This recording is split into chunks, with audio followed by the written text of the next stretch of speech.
ආයුබෝවන් ඔයාලා හැමෝටම මම අද ඔයාලට කියලා දෙන්නම් කොහොමද සුකිනි කරි එකක් රහට හදාගන්නේ කියලා. මම මෙතන සුකිනි ගෙඩි 4ක් අරන් තියෙනවා. මේවා පිට රටවල් වල ඉන්න අයට නම් ඉතාම පහසුවෙන් හොයාගන්න පුළුවන්. මැද පෙරදිගත් මේවා ඉතාම පහසුවෙන් සහ ඉතාම ලාභයට ඔයාලට මිලදී ගන්න පුළුවන්. මේවා එච්චර ගණන් නැහැ. හැම තැනම තියෙනවා. ඔයාලට ග්‍රොසරි එකකට ගියත් සුපර් මාකට් එකකට ගියත් ඕන වෙලාවක මේක මිලදී ගන්න පුළුවන් එළවලුවක්. ඒ වගේම සුකිනි එක එක විදිහට හදන්න පුළුවන්. අපිට සලාද වලට දාලා, එතකොට බේක් කරලා, මස් මාළුත් එක්ක උයලා, මැද ඉවත් කරලා පිරෝමක් විදිහට අරන්, කිරට කරි එකක් විදිහට බේක් කරලා එක එක විදිහට හදාගන්න පුළුවන් එළවලුවක් තමයි මේ සුකිනි කියලා කියන්නේ. මම මේ සෝදලා පිරිසිදු කරගත්ත සුකිනි තරමක ප්‍රමාණය කැබලි වලට කපා ගන්නවා. මොකද මම අද මේක හදන්න හිතාගෙන ඉන්නේ වැටකුළු කිරට හදන විදිහට. ඇත්තටම මේක කිරට හදලා ගත්තොත් වැටකුළු වගේමයි හරිම රසයි, හරිම රස කිරි එළවලුවක්. ඉතින් මම මේ පොඩියට කපාගත්තු සුකිනි කෑලි ටික දාගන්නවා මැටි ඇතිලියකට. ඔයාලා උයන භාජනයට ඒක දාගන්න. මම මේ සුකිනි කපලා තියෙන්නේත් අද මෙන්න මේ විදිහේ වැටකුළු කපන හැඩයටමයි. එතකොට මේක ඉව්වහමත් වැටකුළු වගේම තමයි පෙනුමත් රසත් දෙකම තියෙන්නේ. ඊට පස්සේ රතු ලුණු ගෙඩි 4ක් විතර අරගෙන මම පොඩියට කපා ගන්නවා. බී ලුණු වලට වඩා මම නම් කියන්නේ රතු ලුණු තමයි අපි ඔය කිරට හදන කිරි එළවලු වලට, කිරි හොදි වගේ හදන එළවලු වලට ගොඩක් රසවත්. ඉතින් මම රතු ලුණු ගෙඩියක් දා ගන්නවා. අමු මිරිසුත් මම එක කරලා එකතු කරන්නේ. මොකද මේක කිරට කන එළවලුවක් නිසා ගොඩක් සැර අවශ්‍ය නැහැ. සුදු ලුණු බිකකුත් එකතු කර ගන්නවා මේකට. ඊට පස්සේ රම්පේ කෑල්ලක් දා ගන්නවා. මේකේ සුවඳයි රසයි දෙක වැඩි වෙන්න. ඊට පස්සේ මම මේ එකතු කරගන්නේ කරපිංචා.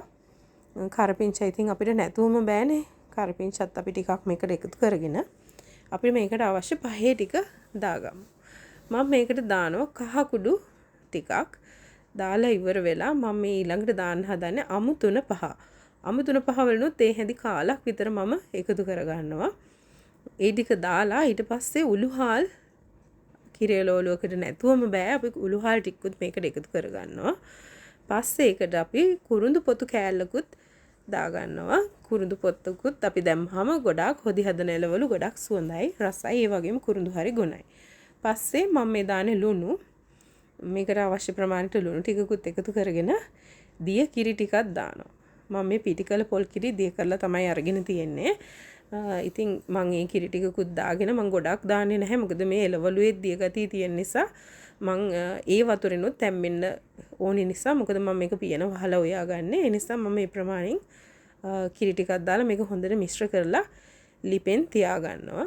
තියාගෙන මේ ටික වෙලාවකට පස්සේ ටික වෙලාවක් යනකොට මේක මේ විදිහට ඉදීගෙන ඉදි ටිකක් කලවම් කරලා මම ආයෙ මේක පියනකින් වහලා ටික වෙලාවක් ඉදෙන්න දෙනවා. ඊට පස්සේ මේ ටිකක් විනාඩි 5ක් 10ක් විතර ඉදුණාට පස්සේ තමයි මේ ඇත්තටම දැන් තැම්බිලා තියෙන්නේ. මම මිටි කිරි ටිකකුත් මේකට එකතු කරනවා. එකතු කරලා හොඳට කලවම් කරගන්නවා. මම මේක අද හොදි තියලා තමයි හොයාගන්නේ මේ වැටකුළු වලට ආදේශකයක් විදිහට. ඇත්තටම මේක පතෝලත් වගේ වැටකුළුත් වගේ හරිම රස එළවලුවක්.